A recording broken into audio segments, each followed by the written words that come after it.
then I started talking about design thinking without realizing that it had a name to it. When you were in that position, you thought that this was a great solution. If I was going to spend that time away from my kids, I wanted it to be something that was meaningful to me and that was creating an impact. Just because you can do it doesn't mean you should be doing it. Is that the best use of your time? I should mention that, I'm an engineer and I'm still having problems with this. Think I get it. There's a diagram. I'm like, okay, I know what a shower looks like. I'm good. Nilufer, I'm so happy to see you. So happy to be here. Welcome to the Irrepressibles Podcast. First of all, I'd like to introduce you. You are the founder of Spring to Innovation, which is the name of your business. And you're also a book writer. You've written the book, Future Proofing by Design, Creating Better Services and Teams in the Public Sector Through Design Thinking. So congrats on all of that. And I'm really glad to have you on the show because what we're going to talk about today is something that I wasn't very familiar with. And I find it really fascinating. So we'll delve right into it. Yeah. Spring to Innovation. And the title of your book is Future Proofing by Design. So what you do is called design thinking. Yeah. And I'm assuming there's something to do with innovation in there. Yeah, exactly. Yeah. What is it exactly?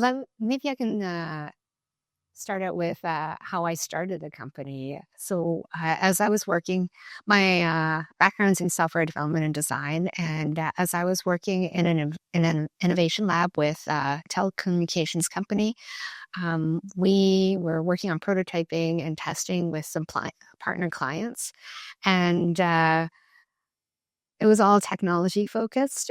And one of our partners said, well, why don't you bring in your customers to see what we're developing and to understand if they could make it a little bit better. And at first I was like, that's kind of ridiculous. Why do we need a customer in here? Why did you think that?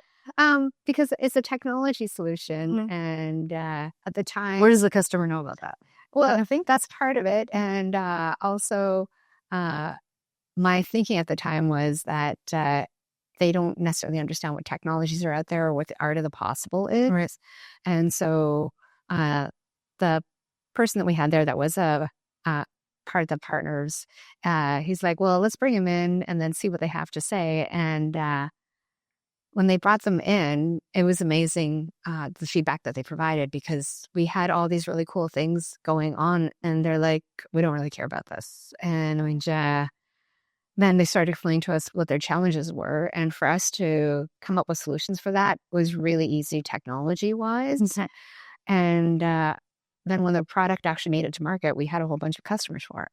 And I thought, okay, that's why some of the cool technologies that I'd been working on in the past didn't do well. And companies actually went bankrupt because there wasn't enough of that bringing the customer in to take a look at what was being developed before it actually made it to market. And so from there, I wanted to help other businesses become more innovative through some of the methodologies that I'd learned along the way. Okay. A huge part of it is bringing in customers early on and listening to the customer. Yeah. And responding to the customer. Yeah, absolutely. To their needs. And so I started Spring to Innovation to help other organizations be more innovative and set up innovation labs as well. And as I did more of that, people at the time weren't as familiar with innovation too. And so they started asking me to explain innovation. And so then they started doing training on innovation. Okay. And once people saw that training, people were like, okay, well, so what are some of the things you can do to be innovative? And I started talking about design thinking without realizing that it had a name to it. Okay. Because that's what I've been using. So it existed. Methodology, it existed, Yeah. but you sort of came into it naturally. Yeah. From your own experience. Yeah. And so actually a client reached out and said, we'd like some design thinking help. And so as I'm chatting with them on the phone, I'm like Googling what design thinking is. And like, oh yeah, I could do that. And so then I started doing training and calling it design thinking as well. Okay. And doing more consulting and labeling it as design thinking. And so for those that don't know what design thinking is, it's looking at things from an end user perspective. So a lot of the time... And sorry, but when you say end user? Customers. The person consuming either the product or the service. Yeah, exactly. And I say end user because sometimes we have customers inside of businesses as well too. So if you're in a medium to larger size company, sometimes the services that you have within your department, the users of that are within your company. And so like for finance, then and HR within companies, your customers are end users within your company. I see. Okay. So it's not always a paying customer. It can be within the organization. Yeah. Okay. So So, IT as well, a lot. okay. So just to recap, basically, you you built a business which is consulting mostly and helping other businesses innovate through what you call design thinking. Yeah. And design thinking being a methodology that exists, but that you came into sort of naturally. Yeah. And so let's talk a little bit about design. So you started saying it's about looking at the product through the eyes of the end user. Yeah. Or the customer or possibly someone else. So can you give us a concrete example of how an end user may not appreciate a product? Yeah. So I'll give you an example from my work experience. I was working in an IT department in a company, and I created this leading edge solution for the rest of the company, so 40,000 people. And it took about 5 or 6 months to create, super high tech, working with multiple partners. And then it took close to 2.5 years for people to start using it. Okay. Because I hadn't thought of it from the usability perspective of it. Well, what do they want? How does it fit in with what they're currently doing? And then a few months after people started using it, I actually moved to departments, and then I had to use my own tool. Yeah, that's exactly it. It was quite frustrating. And fortunately, like I knew the team that was taking care of it, and I called them up and I'm like, hey, I have a different hat on now. I have all these other responsibilities. Even though I know the tool really well, it's not making sense. And so I was able to give them some pointers on how to fix it. And they were really gracious in taking my perspective of it. But then I started to look around me and look at some of the products that we use and the services that we use. And there's a lot of things that are being done that make sense for the company, but not for the customers themselves. Like what? I find a lot of processes internally, like if it's a company that hasn't really put a lot of focus into customer experience, like when you try to return something and you've bought it online, but it's the same store, but you can't. It's something a lot of people can relate to. Exactly. You can't actually return it easily in the store. Sometimes you can't even return it at all, even though it's the same company and same brand name, but it's coming through to your customers. And because those processes work with the company, doesn't mean that that's what you should be using. And so looking at it from what does the customer see, what do they appreciate, so that you want them to keep coming back for more. And so that happened to me with a bookstore, and I actually tried to avoid purchasing from that bookstore for several years because that experience was so frustrating. Right. So typically, do companies come to you as a consultant to say, help us with this, or are they sort of blinded to this problem? Yeah. Because like you said yourself, when you were in that position, you thought that this was a great solution. Yeah, exactly. But until you were in the shoes of a customer or of a user, and then you realize it wasn't. So what makes, do you reach out to the companies and say, hey, I could have something to propose? Or do they reach out to you and say, we'd like to do something better? A little bit of both. Okay. A little bit of both. And so when customers have a problem, then they definitely try to reach out to us, especially if they know the type of work that we do. And we also do a lot of outreach, and there's particular types of industries that we go after, or certain types of clients, because we know the challenges that they face, and they might not know that there's an easier way to work around it. So oftentimes when we do work with clients, we use design thinking, but we also add in some other methodologies around it to make it a little bit more easier to work in their organizations. And so one of the first things that we work with on our organizations with is around alignment. And so making sure that everyone in the team understands things from the same perspective. And then we bring in that end user or that customer perspective, so that if they need to, they can reframe what they need to do, but always keeping that customer front of mind. I'm listening to this and I'm thinking, in multiple organizations, whether it's a business or an organization or a government or anything, there's a lot of resistance to change. And it's not just that people resist change, but like institutionally, it's a very difficult thing to apply or bring into an organization. There's so many layers and so many opinions and so many habits. So it must be very complex to come into as a consultant, to come in and say, okay, we're going to bring some change, and everyone needs to be on board, I'm assuming. Yeah. For this to work. Yeah. I think so many organizations, so many businesses have to change. But when there's so much change happening, it overloads people in organizations. And so it's trying to figure out, what do you focus on to change first? And that's part of what we help them out with, is how do you prioritize those changes? And then how do you make it more relatable, more human as well too? Because a lot of the time in businesses, we're thinking about, if it's a smaller business, about making the sales, making sure that the customer's happy. But as businesses get bigger, people are more and more removed from those customers. Yeah.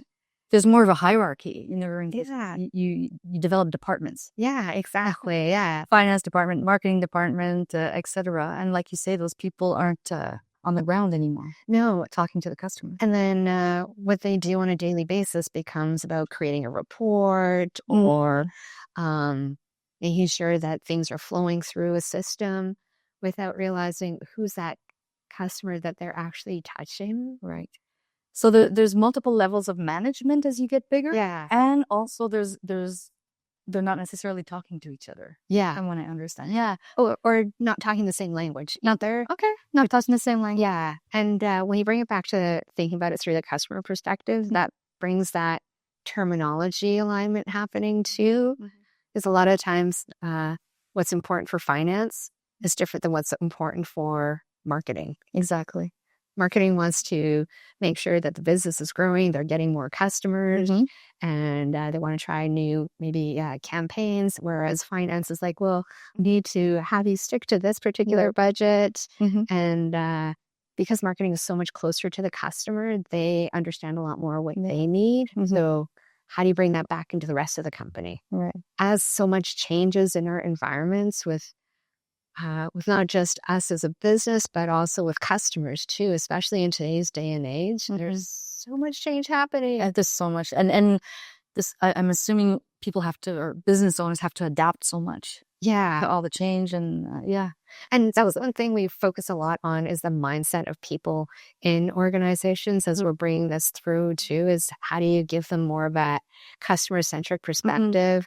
What are some other mindsets that they need throughout projects or programs so that they're being a little bit more open-minded, or they're being aspirational at different times and open to that change that they need to go through? Yeah. And do you think typically people are receptive to this sort of training, I guess, that you would... Yeah, and we do a lot of training. That's a great word for it. Okay. They are, especially once they've gone through it and seen the impact of it. And so we have a lot of clients that keep coming back for more training, especially as they move from one organization to another. They bring us into the new organization to help them out, especially when they're starting a new project, so that people are able to speak the same language and think about the customer as they start out. Also, talking about the different managerial levels and the fact that as you get bigger, there are multiple departments that start popping up and that they don't necessarily talk to each other. You saw this as an opportunity, as an entrepreneur, to sort of offer another level of service. Because we were going into organizations that had multiple departments that needed to work together, as we had people from different departments coming together, we realized that they weren't really looking at things from the same perspective, because their leaders weren't aligned and the teams weren't aligned. And so we actually developed a methodology based on design thinking called the Deeper Clarity Method. Okay. And that provides organizations alignment initially, so helping them align around what's the challenge that they think they need to be solving, roles, responsibilities, their their risk tolerance. And so making sure that we're aligned on all of those and what they consider success before doing design thinking. Okay. And as part of that, bringing in the mindset that their team members need to have, as well as getting them to think a little bit more about what might be happening in the near future. Because a lot of the time for businesses, they're creating products and solutions for tomorrow. And when we go into organizations and they're empathizing with their end users right now, it's more about creating solutions for today or yesterday's problems. And so what are some things you can think of? What are some things that you can do to get signals on what's going to be happening in the future? And so for businesses that want to create new products and new product introductions, this really helps them out. Or for businesses that actually want to have better connection to their customers throughout the whole organization. Right. So that we don't have those. So that everyone is aligned and everyone has the same vision and mission and that they talk to each other. Basically. Yeah, so that we don't have those shower incidences where one department made the decision and the other department's just probably shaking their heads going, well, what were they thinking? Yeah, what were they thinking? And you see that so often in organizations, and your customers see that, but you might not realize your customer is seeing that. So I wrote an article a couple months ago about an experience that I had going to an airport and using the bathroom in one terminal where I got off the plane, went to the bathroom right away, and the toilet paper was really thin and rough. And then a few hours later, because it was a long layover, I went to another terminal and I used the bathroom in there, and the paper quality was so much nicer. Okay. Strikingly so that I actually started having a conversation with the person that I was traveling with, and we realized that actually they have different authorities and different budgets in the two terminals, and you could tell which terminal was losing the funding and which one was getting more funding. But those are things that your customers are seeing that you might not see, and you don't want your customers to know. And that showcased to me that there's actually misalignment between the two terminals right there. And so that's an opportunity for us to help them align.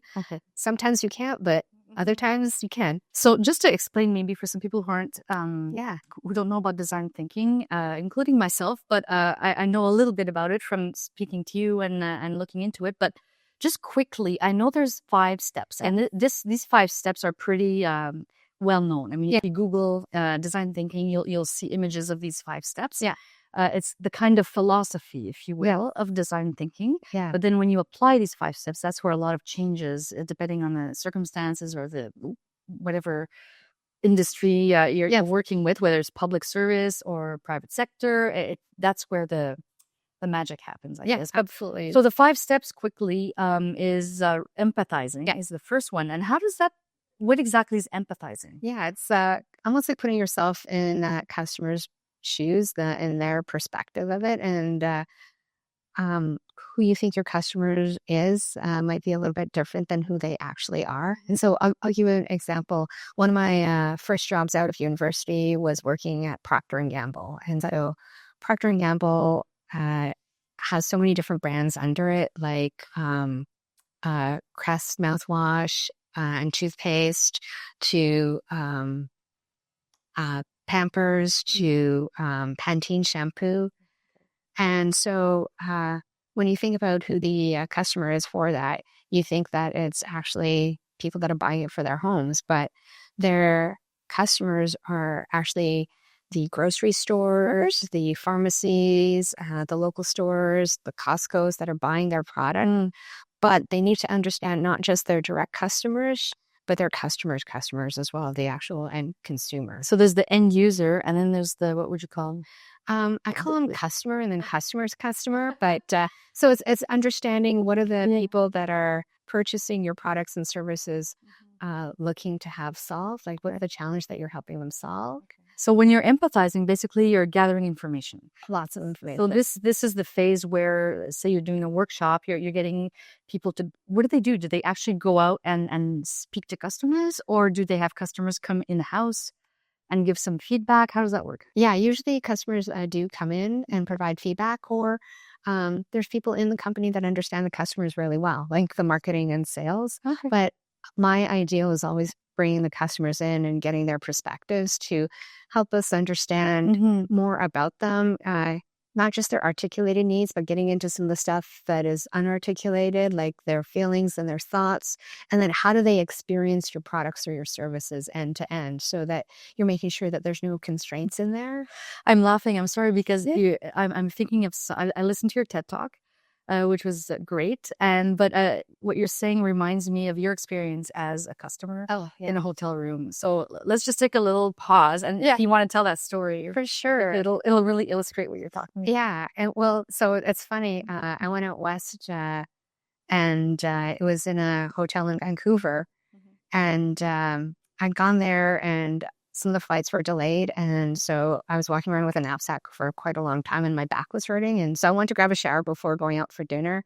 And I go into the bathroom, turn on the water, and then I look around to see what I need to turn or push or pull to. Oh, yeah, because it's complicated apparatuses and showers. You don't. Yeah, super complicated. Like even the simple ones, they make complicated.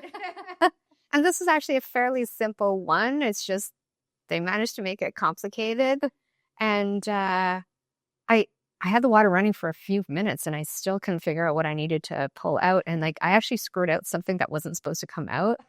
And when I first got into the bathroom, I noticed the sign that said the instructions on how to turn on a shower. And I laughed when I saw the shower had instructions. It had instructions. And I laughed because I'm like, oh, I don't need that. I'm fine. And as time went on, I'm laughing at myself because I can't figure this out. And it looks like a fairly basic shower because now sometimes they have those showers that spray on you and then the handle and stuff like that. Oh, this was just straight up shower. And I'm looking at this thing and I couldn't figure it out. And finally I started reading the instructions and I keep laughing because I can't believe I'm reading instructions on how to turn on a shower. Like I made it this far in life and yet I still have to read this. And you're an engineer, by the way. Yes, that's great. Sorry. Yeah, I should mention that. Yeah, I'm an engineer and I'm still having problems with this. And I looked at it, read through the instructions. Think I get it. There's a diagram. I'm like, okay, I know what a shower looks like. I'm good. And then at the bottom, they're like, for help, call Service Express by dialing 0. And I'm laughing even more because I'm like, is there a phone in the shower? Yeah, exactly. My phone is not here. There's no shower phone. And honestly, it's what are they going to do? I'm going to call them. It's going to take them 5 minutes to send somebody up and then train you in shower starting. Yeah, exactly. And I need to take a shower now so that I can make sure that we're heading out to dinner. So this is a sort of story. If you were the customer being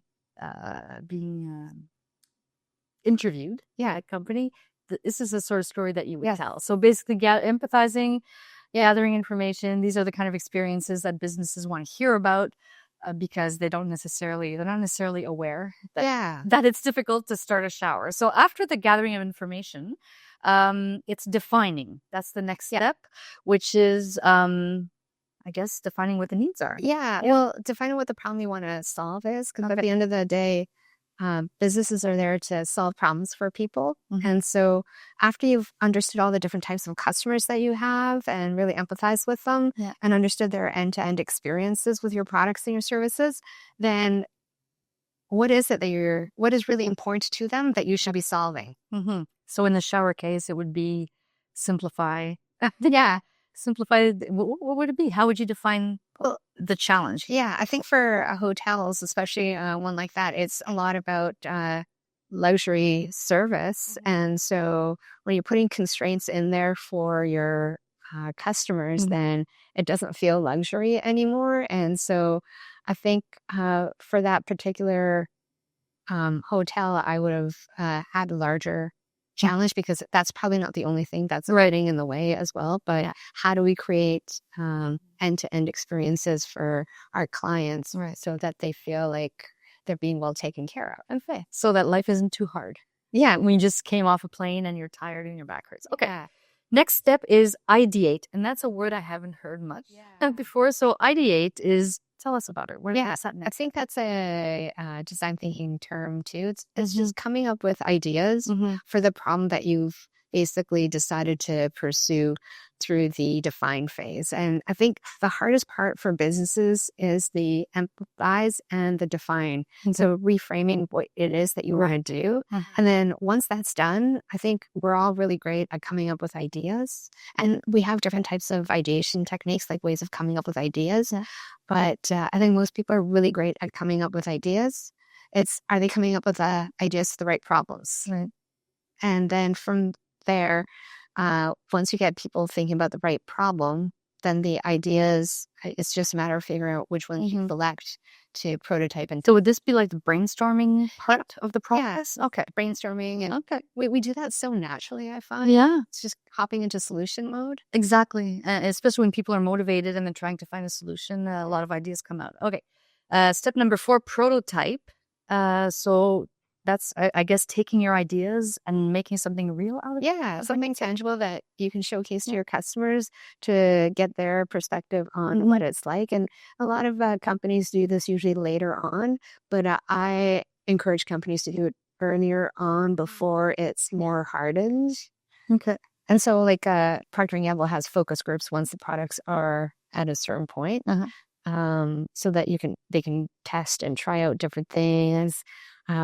But before you even get to a point, like even like a rough drawing to showcase to customers, okay, what do you think of this product or this service, before investing even more money into something that they might not appreciate. So prototyping and the last step, which is testing, are sort of 2 steps that come together. I put them together. Yeah. Okay. Yeah.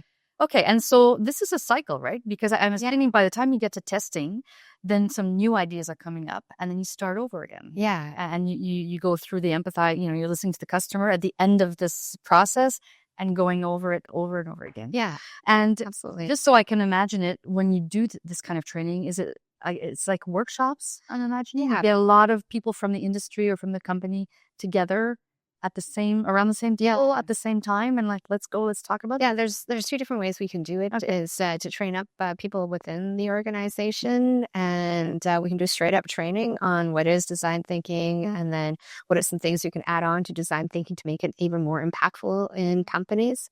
The other way that I love doing it is actually having people from multiple teams in there along with the customers. Okay. And actually working through the process together to come up with something that can be used at the very end. Okay. And one of the questions that some of the listeners might be wondering, because a lot of them are business owners, is at the end of this, does the company make more money? Absolutely. So for businesses, this is great for new product introduction. And so as you're thinking about developing and building a new product or a new service, before you even put all that time and energy into creating it, let's think a little bit more about the types of customers that you want to be selling to. Let's think about the types of experiences you want to provide them. And then as you're thinking about your customers, what are their real problems? Is this going to solve it? Is it going to solve it in a way that's more unique? Is it going to provide you? Are you going to be able to charge enough for the type of product or service that you have before you spend thousands of hours and all that money in developing it? And so for small businesses, I think it's a really great way of looking at it. And then the other part of it too is customers change. And so if you're thinking about a roadmap for a longer term for your products or your services, as they're starting to change, it's a lot better to be ahead of the curve of your competitors. And so bringing that customer insight early on to be able to shift what you're doing before everybody else does, so that you're able to make even more money and grab a larger share of the market with it. Get a niche in the market, in a sense. Okay. A lot of the time I find once companies get big enough to have departments, there's a lot of alignment that's missing out, and there's a little bit of disassociation with the customers. And so how do you bring in that knowledge and that context into each department so that they're working better together, focusing on the customer? Okay. Super interesting. So I'm really happy that we went through that and we understand a lot better what you do. But I'd like to focus a little bit on you as an entrepreneur. Yeah. You said earlier that you started off working for a company, so you were an employee. Yeah. And then you switched to, you decided to leave that company and do your own thing. Yeah. As a solo entrepreneur. Yeah. At a time in your life where, personally you had challenges. Yeah. You were a single mom then. Yeah, single mom, So young kids. what made you, decide to make that jump into the private sector and being your own boss? Yeah, I think it's a combination of things, but the thing that really stood out to me is that if I was going to spend that time away from my kids, I wanted to be something that was meaningful to me and that was creating an impact, not just for me, but for other people as well too. Yeah. And I think I'd always wanted to start my own business, but hadn't been brave enough. And when you start to, It does take courage. yeah, it does. Especially when you're leaving a good job, Yeah, with security. Yeah. it does take courage, but it's one of those moments in time where I was taking a look at what I have in my life, and on paper everything looked fairly good, but I really wasn't feeling fulfilled, and so it kind of encouraged me to change a lot of things in my life all at the same time. And when the kids are younger, I didn't realize how much more difficult it was, but I wouldn't have wanted it any other way either, because they brought balance to how I worked and also made sure that I got much better at time management than I've ever been, because they needed to be picked up from daycare. Right. They needed to be dropped off at daycare, and I only have a certain amount of time. And then once they go to sleep, then I could do some more work as well too. It's a very different experience than some of the stories I've heard, which is someone who's starting a business before starting a family. Yeah. And so has a lot of time to put into it. And oftentimes I've heard the expression, the business is my baby. Yeah. Until a second baby comes into the picture. But you, your experience was, I'm going to make this happen. I'm going to balance it all from the Yeah. get-go. So Yeah. and so you say you did you underestimate how hard it would be, or did you know that it was going to be life changing or very, presenting a lot of challenges? I think I definitely underestimated how hard it was going to be and how long. Yeah. But I also had some amazing people around me that had started businesses that helped me understand that. And I think I needed to repeat it to myself too, is I might not grow as fast, but it's taking steps every day, Right. To better my business, but also making sure that the things that I wanted out of life, like to spend the time with the kids and being there for them, were going to happen. And so I think the extent that I grew, I didn't have as high aspirations when the kids were younger, because I knew I wanted to spend time with them as well too. And so it's So you're managing your expectations in a sense. yeah, trying to. It's really hard as a as a ambitious type A type of a personality to manage it, but I was also trying to bring the kids along into different aspects as I ran the business too, so that I could spend time with them, but also they got exposed to things that they might not have. It's a very different mindset and journey, because what we hear is like when someone starts a business, you want to grow or become financially successful. Yeah.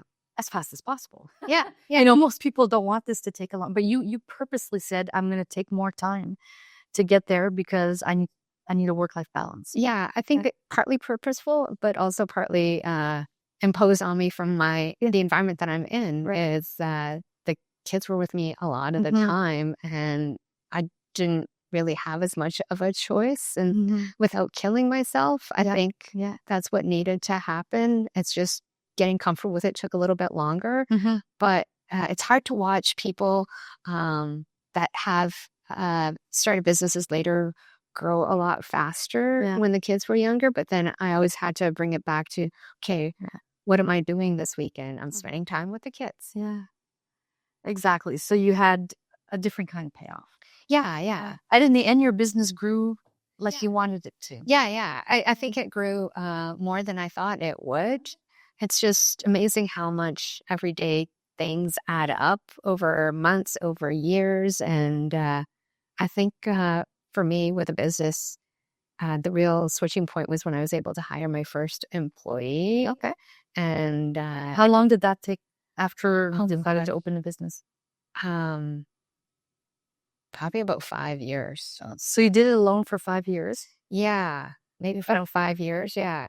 And when we say do it alone, we're talking, with the business, there's everything, right? Yeah. You're doing finances, you're doing marketing, you're doing, trying to sell your building, basically your training program, getting customers, everything. Yeah, it is a lot all at once, especially when you're doing it for the first time too.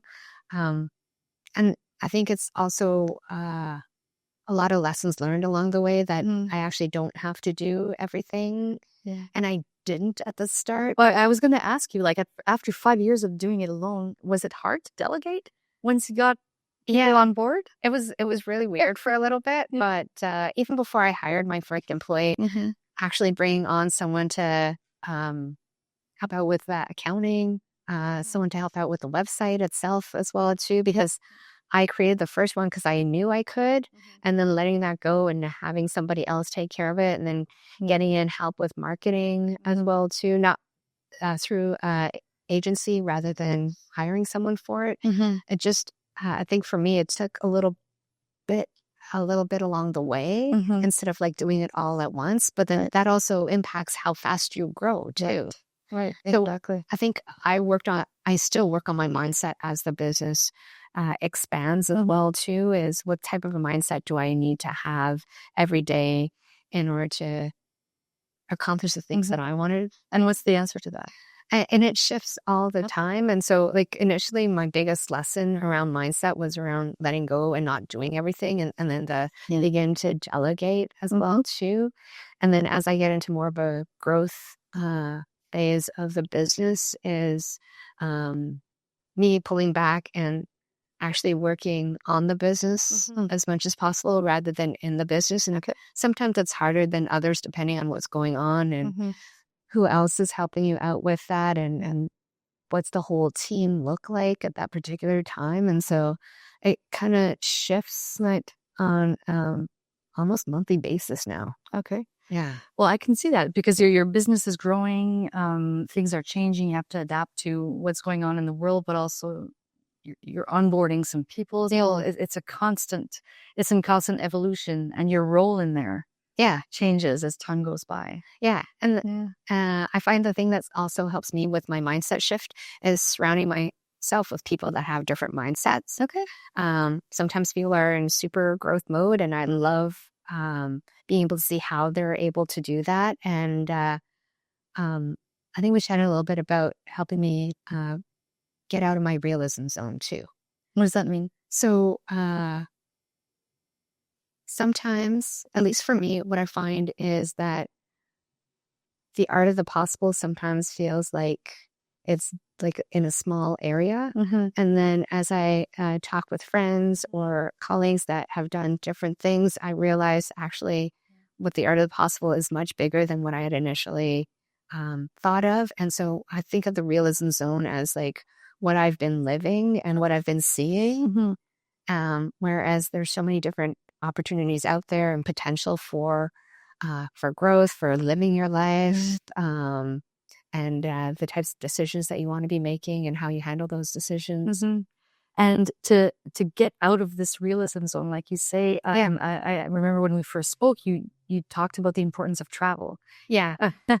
And how when you travel and you're in a completely different environment, a lot of ideas can come to you as a business person. Yeah. I love that. I think when I travel too, I have a little bit more mind space for that. And I think I intentionally create that as well too, like with the hotel story. Yeah, I was traveling as well too. Just getting to see how people live their lives so differently and also what their challenges are too. And how businesses run in other countries. Do you have an example of going to another country where the culture is completely different and being surprised by how things are done over there? Yeah. From a business standpoint? Yeah. And so I was born in Istanbul in Turkey. And so business is done slightly different there already. And so sometimes services that are much faster here are much slower there, even from purchasing a purse. You go in, you have a tea with the owner or with the people that are there, chat about things, and then chat about what you like. And then that sounds nice. It is lovely. It is lovely. But sometimes the Canadian mindset just gets in there, and I'm like, I can't wait any longer. And so, I think 10 years ago, I was traveling there with a visiting family, and we wanted to do a trip down south. And so we're trying to book it there in order to go down south. And there's a travel agency right next door to where we were staying. So I said, okay, I'll just pop over, figure it out, and then we're good to go. I walked in, they were serving somebody else, and I had to wait like 45 minutes, and they're just chit-chatting. Whereas like here, it would be more like somebody notices that there's somebody else waiting, and so they'll try to move it along. So finally, it's my turn, and during that time, they'd also offered tea, so I'd had some tea, have some more tea, and then they're doing small chit-chat, and we're looking at different options, and my brain is like, I could have done this online at home in like 10 minutes, right? And so it's just getting comfortable with how long things take in other countries. Yeah, so a lot of the time we also get asked to go into companies that are more global to help them understand the cultures of each of the different backgrounds that people are coming in from. So sometimes there'll be people on a particular team from Brazil, from Germany, from Canada and the US. And yes, there's language differences, there's time zone differences, but there's also cultural differences as well. And so helping them understand one another as well as understand their leaders' cultures too, because it's so fascinating how that has an impact on how the message is delivered and also how it's heard too. So looking at it all from people. Absolutely. Cultural differences and in language and all that absolutely has to be taken into account. And I think at the heart of it all is how do you build that connection with the people that you're working with? Right. How do you build that connection with your customers? And it's all in different ways. Yeah. And so talking about gaining insight from other people's experiences, I know that you believe very much in peer group support. Yes. And you're part of a peer group also. You're a successful entrepreneur, but even though you're ahead and you're where you want to be, you still need that peer group. Yeah. What does it bring you? Yeah, definitely. So as an entrepreneur, you're very isolated. Some of the things that you have to think about or decisions you need to make, other people might not understand in your life. And so it really helps being around other people that have gone through similar things or are about to go through it or are going through it as well, just to get some thoughts and insight. And sometimes it's hard to even talk about what you're going through with the people that are in your life. And sometimes you feel like you don't want to burden them either. And so having a group of people to think through things like decisions that need to be made or the situations that you might be in, it really helps to have people that understand where you're coming from and that have gone through it before. Right. And then the other aspect of it is just in a work environment, you have colleagues, but when you're owning a business, yes, they are coworkers, but some of the decisions that you need to make or some of the things that are challenges might be around employees. And so you can't have that same type of relationship. Where you had a leadership role. Yeah. So you can't confide. Yeah. In the people that are working for you. Exactly. And also I imagine if you're around a table with people from different kind of businesses, different kind of environments, to see how they approach different kind of challenges. Yeah. That must bring something. It does bring something. The thing that I notice even more so though is even though everyone is running different types of businesses, some of the commonalities as well that come through, the similar challenges, the aspirations, how they look at the world, how they look at their business, how they look at employees. And it's a little bit comforting, honestly, to know that you're not the only person that's dealing with this type of a problem. And then as you see people that have grown their businesses a little bit further, it's, oh, wait, that's a possibility and how they've done it. So no matter where you are in your journey, you can get something out of these peer groups. Yeah. Did you have one when you started off? Or did this come later for you? I kind of did, actually. So Ontario had this program when I first started out my business where you took a month of classes and then They had coaches for you, but the people that I started out the classes with really helped out because everyone was building their businesses at the same time. And so even though I have a business degree, I have an MBA, starting a business from scratch is so different than anything that they teach you in business school. And so having a group of people that were doing it all at the same time was a really nice support. And again, they had different types of businesses as well as they were starting out. And I still keep in touch with a number of them that are really great friends that have done so many different things. Some have gone back into the working environment rather than running their own businesses. But I think that was a really big encouragement to keep going and to maintain the speed that we all had. So that's great advice for anyone that's starting out. But that leads me to my last question, the typical question that I ask everyone. What is the top mindset quality, in your opinion, that a new entrepreneur needs to have? Oh, that's so hard. Definitely the growth mindset and being able to understand that you won't know everything and to continue to experiment and try new things and knowing that you're going to get better and better. And there's a lot of things that you don't know that you will eventually learn. And there's so many opportunities that you might not even realize. But I think coming in second behind that is something we touched on earlier, is letting go of some stuff and being able to delegate it. Yeah. Just because you can do it for everyone. Yeah. Just because you don't do it, just because you can do it doesn't mean you should be doing it. Is that the best use of your time? Or there are people that can be doing it maybe not as good, but it frees you up to do things that might be more valuable, like building those relationships with clients or helping higher value clients as well too, to thinking about how you want to expand your business or what are the different things that you want the business to be doing. Well, thank you so much, Nil, for this time that you spent with us. Design thinking was new to me. I learned a lot, and I really appreciate your willingness to talk about your personal experience. It's very interesting. So thanks for being on the show. Thank you for having me. I really had a lot of fun. Awesome.